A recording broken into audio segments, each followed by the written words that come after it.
এই কুরুক্ষেত্রে যুদ্ধের পেছনের মূল কারণ আজকে আলোচনা হবে। সর্বপ্রথম যাই মাতা গান্ধারীর কাছে। অনেকগুলো কারণ আছে, ছোট্ট একটি অজানা কাহিনী বলবো আজকে, শুনবে মনোযোগ সহকারে। তো আছে মাতা গান্ধারী। গান্ধারী কি? ধৃতরাষ্ট্রের পত্নী, অর্থাৎ সুবল রাজার মেয়ে। তো এই গান্ধারী যখন বিবাহ এখনো হয়নি, তো গান্ধারীর বিবাহ না হওয়ার জন্য, কেন বিবাহ হচ্ছে না? নারদ আজকে আসলেন স্বর্গ থেকে। কিন্তু স্বর্গ থেকে যখন নারদ মহামুনি আসলেন, এসে সুবল রাজাকে বলছে, কি গো, তোমার মেয়ের বয়স 16 থেকে 17 বছরে পা দিচ্ছে, বিয়ে কেন এখনো হচ্ছে না? তো নারদ মুনিকে বলছেন সুবল রাজা, দেখো নারদ, আমার মেয়ের যে ভাগ্য কুণ্ডলী আছে, যাকে বলা হয় ঠিকুজি বা কুষ্টি বলি আমরা, তো এই কুষ্টিতে একটি ফাড়া আছে। ফাড়া কি জানো? আমাদের মধ্যে অনেকে ঠিকুজি কুষ্টি যারা বানায়, অর্থাৎ জ্যোতিষী নক্ষত্রতে, তো সেখানে ফাড়া থাকে। তো ফাড়াটা কি? ফাড়া হলো আমার মেয়ের বিবাহ যেখানে হবে, প্রথমবার শুভ দৃষ্টি করলেই বর উল্টে পড়ে মরে যাবে। তাই কেহ কি আর বিবাহ করতে আসবে না? এগোবে কেহ? কেহ এগোবে না। কেন? আমি বিয়ে করতে যাব শুভ বিবাহ, যদি এখানে মৃত হয়ে পড়ে থাকি, আর কাকে কে বিবাহ করতে আসবে?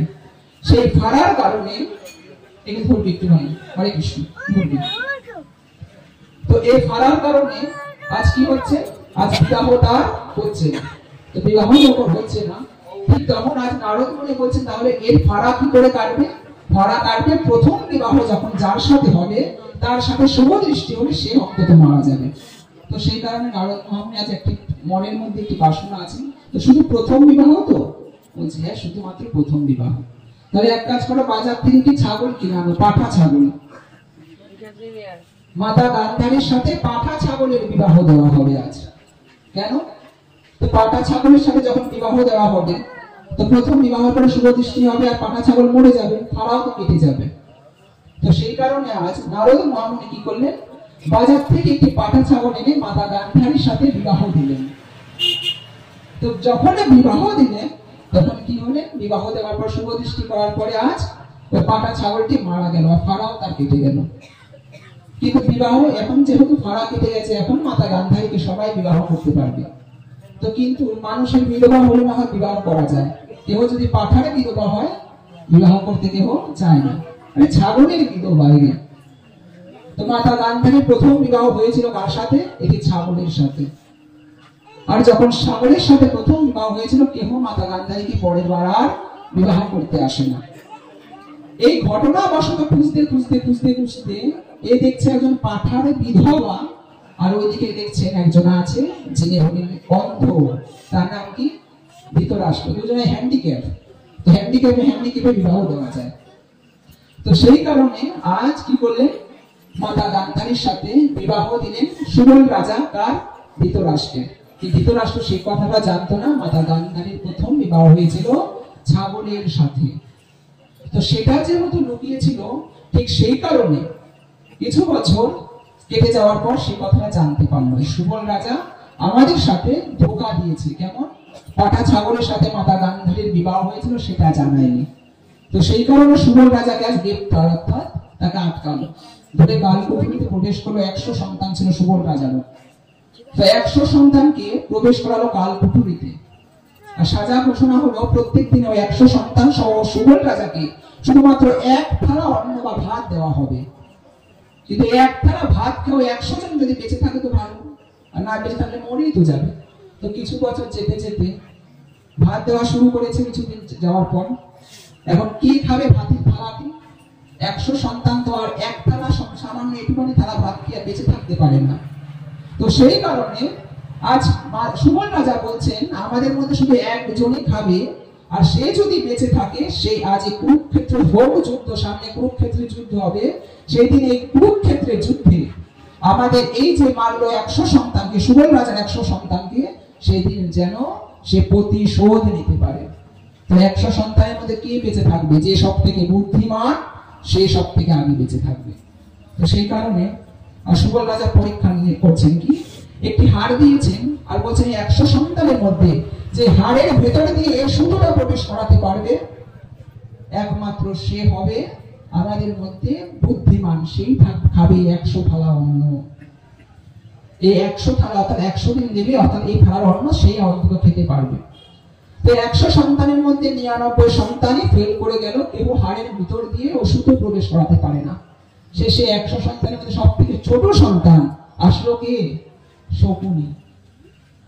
আর সেই শকুনি এসে হাড়ের মধ্যে দিয়ে কিভাবে প্রবেশ করাবে সুতোটিকে, হাড়ের সামনে একটি বিস্কুট রাখা হলো, আর পিঁপড়ের মাজার মধ্যে দড়িটা বেঁধে দিয়ে যখন ছেড়ে দিল, পিঁপড়ে ওই বিস্কুটের গন্ধ নিয়ে হাড়ের ভিতর দিয়ে প্রবেশ করে যখন গেল, তখন বলে, বাবা দেখো আমি হাড়ের মধ্যে সুতো পরাতে পেরেছি।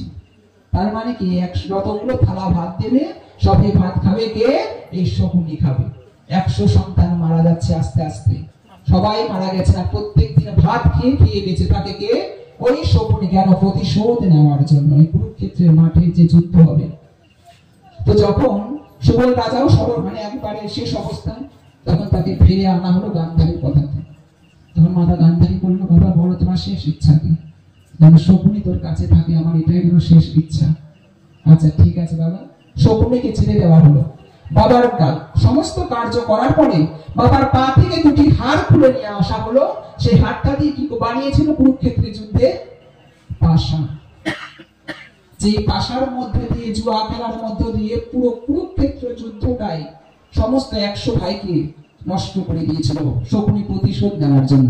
যত হোক মামার সম্পর্ক, আমারও তো বংশ ছাড়েনি, এর বংশ আমি ছাড়বো কি করে? 100 কৌরবকে সে মেরে ফেলেছিল কোথায়? শ্রীকৃষ্ণের সাথে যুদ্ধ লাগিয়ে কুরুক্ষেত্রের মাঠে। হরে কৃষ্ণ। এই সংসার কুরুক্ষেত্রের মধ্যেও যারা ওই জুয়া বা পাশা খেলার মধ্যে ভাবে আরামের টাকা হারামে খাবে অবশ্যই, তো জানবেন যাদের যাদের ঘরে জুয়া বা এসে আছেন, ওই সংসারের মধ্যে ওই কুরুক্ষেত্রের যুদ্ধ চলে আসে। হরে কৃষ্ণ। তো সেই কারণে আজ ওই কুরুক্ষেত্রের যুদ্ধে আজ ভগবান কি করলেন? অর্জুন ঠাকুরকে আজ বিশ্বের রূপ দর্শন করাচ্ছেন। যে বিশ্বরূপের মধ্যে আছে 33 কোটি দেবতাকে আজ দেখতে পাচ্ছেন কে? আজ দেখতে পাচ্ছেন অর্জুন ঠাকুর। 33 কোটি দেবতা মানে আমাদের একক, দশক, শতক, হাজার, অযুত, লক্ষণ, নিযুত, কোটি 8টা সংখ্যা নয়। 8-এর পিছনে শূন্য বসালে, 8-এর পিছনে বা 8টা শূন্য বা 1-এর পিছনে 8টা শূন্য বসালে কোটিতে পরিণত হয়। 7টা বসালে ওটা 8টা সংখ্যা নিয়ে। হরে কৃষ্ণ।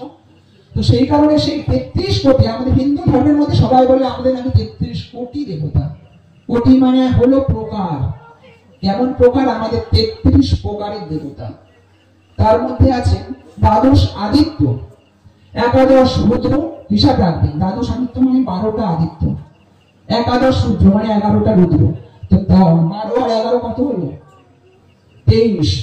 8টা বসু, অষ্ট বসু, 23 আর 8-এ 31, আর 2জন অশ্বিনী কুমারদ্বয়, এই হলো 33। এই 33 কোটি মানে সংস্কৃত শব্দ কোটি, যার অর্থ প্রকার। তো এই 33 প্রকারের দেবতা হলো আমাদের হিন্দু ধর্মীয় শাস্ত্রে। কেউ ভুল করে কখনো 33 কোটি মানে সে 33 কোটি একবারে কোটি অনেক অনেক, সেটা নয়। এই 33 প্রকারের দেবতা। তো এই 33 কোটির মধ্যে যে দ্বাদশ আদিত্য আছেন, দ্বাদশ আদিত্য কারা আছেন? বিবস্বান, পুষ্যা, অজন্মা, ত্রষ্টা, সবিতা, ভগ, ধাতা, বিষ্ণু, বরুণ, মিত্র, ইন্দ্র আর অংশুমান। এ আছেন দ্বাদশ আদিত্য। 11 রুদ্র আছে মনু, মহিন, মনু, হর, শম্ভু, ঋতুধ্বজ, উগ্ররেতা, ভগ, কাল, বামদেব আর ঋতুব্রত। 11 রুদ্র। আর অষ্টবসু কারণ পৃথিবী, অগ্নি, বায়ু, জল, সূর্য, আকাশ, চন্দ্র, ধ্রুব। এই হলো কারা? অষ্টবসু। আর 2জন অশ্বিনী কুমারদ্বয়। এক হলো না সত্য আর এক হলো দস্যু। এই 33 প্রকারের দেবতা। তো 33 প্রকারের দেবতা কোথায় দেখতে পাচ্ছেন অর্জুন ঠাকুর? সেই ভগবানের সারা শরীরের মধ্যে 33 কোটি 33 প্রকারের দেবতা রয়েছেন। আর অর্জুন ঠাকুর যখন দেখছেন, আর অর্জুন ঠাকুর অবাক হয়ে যাচ্ছেন। ভগবানকে বলছেন, তোমার এই রূপ আমি দেখতে পাচ্ছি না। এই চক্ষু দিয়ে ভগবানকে কখনো দর্শন করা যায় না যতক্ষণ পর্যন্ত জ্ঞান চক্ষু উদয় না হয়। তো গুরুকর্ণে আশা করি সবার যেহেতু দীক্ষা হয়ে গেছে, তো গুরু আপনাদের কানে যখন ওই উজ্জ্বল রস ঢেলে দিয়েছে, সেদিন থেকে আপনার উন্নত, আস্তে আস্তে উন্নত শিখে যাবেন। হরে কৃষ্ণ। তো সেই কারণে ভগবানের শরীরে যেমন 33 প্রকার বা 33 কোটি দেবতার বাস, ঠিক তেমনি অর্জুন ঠাকুর যখন দেখছেন, অর্জুন ঠাকুরকে বলছেন, দেখো অর্জুন, শুধু আমার শরীর নয়, আপনাদের শরীরের মধ্যেও অনেকগুলো জিনিস আছে। কি কি জানেন? আমাদের প্রত্যেকের এই শরীরটা 14 তলা দেহ নিয়ে গঠিত। প্রত্যেকের শরীর 14 তলা দেহ নিয়ে গঠিত। কি কি? এই নাভি থেকে নাভির উপর পর্যন্ত। মা এই আলোচনাগুলো একটু কঠিন। কেমন কঠিন? বাউল গান শুনে ভালো লাগে, কবি গান ভালো লাগে, আলাপ আলোচনা ভালো লাগে। আমি চারিদিকে যেমন ভাগবত পাঠ করতে যাই, একটু গল্পের ছলে বেশি বলি আমি। কারণ গল্পের ছলে বা ভাগবতী গল্পের ছলে যখন বলে কৃষ্ণ কথা বেশি নেয়। তো বিশ্বাস করার 3 বছর যেহেতু আছে, 2 বছর তো গল্পও করেছিলাম, তো এই বছর ভাবছি একটু আলাদা রস দিয়ে যায়। এগুলো জানা নেই, অনেক সময় জানতে আমরা পারি না। তো আমাদের এই শরীরটা 14 তলা দেহ নিয়ে গঠিত। নাভি থেকে নাভির উপর পর্যন্ত আছে ভূলোক, ভূগোলোক, জনলোক, সরলোক, মহলোক, তপলোক, সত্যলোক, এই 7 তলা। আর নাভি থেকে নাভির নিচ পর্যন্ত আছে অতল, বিতল, সুতল, সুতল, তলাতল, মহতল, রসাতল, পাতাল। এই 14 তলা দেহ নিয়ে আমাদের গঠিত। একটি বাড়িতে যেমন 14 তলা থাকলে ওই বাড়ির মধ্যে কোথায় ফ্রিজ থাকবে, কোথায় এসি থাকবে, কোথায় ঠাকুর ঘর থাকবে, কোথায় বাথরুম থাকবে আমরা জানি। ঠিক এই 14 তলা দেহের মধ্যে ভগবান আমাদের কোথায় কোথায় কি কি থাকবে না থাকবে তার ইশারা ইঙ্গিতের মধ্যে বলে দিয়েছেন। কেমন? বলছে চূড়া মধ্যে চূড়ামণি ব্রহ্ম পাশে স্থিতি, তার মধ্যে স্বয়ং বিষ্ণু করেন বসতি।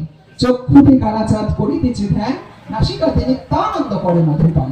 কর্ণেতে চৈতন্য গোসাই হয়ে সাবধান, মুখেতে ভদ্রাক্ষ বসে 32 যোগান। না জিহ্বাতে নারদমণি বাজায় কন্দল, জিহ্বাতে নিচে বসে গয়া গঙ্গা জল। আলাজিবাই সরস্বতী, প্রাণীতে শ্রীরাম, কণ্ঠিতে শ্রীকানায়, বাহুতে বলরাম, হস্তেতে শ্রী গোবিন্দ দান অধিপতি, সত্যদেবী জগন্নাথ করেন বসতি। নাভিমূলে ব্রহ্ম সদা করিয়াছে লীলা, লিঙ্গে মহাদেব বসে লয়ে চন্দ্রকলা। মুচ্ছদ্বারে বসিয়াছে নারুয়া গোপাল, কামিনীর সঙ্গে তার বড়ই রসাল। হাঁটুতে শক্তির স্থিতি বসুমতি পায়, এই 18 মোকাম তত্ত্ব শোনো সমুদয়। এই 18 মোকাম তত্ত্ব যে যেন জানে, নরলোকে তুচ্ছ তাহলে দেবলোকে পর্যন্ত।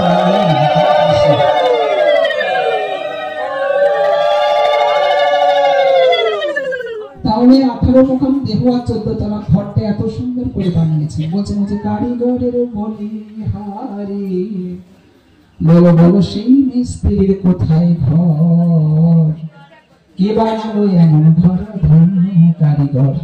তো ওই কারিগরকে ধন্যবাদ দেওয়া উচিত।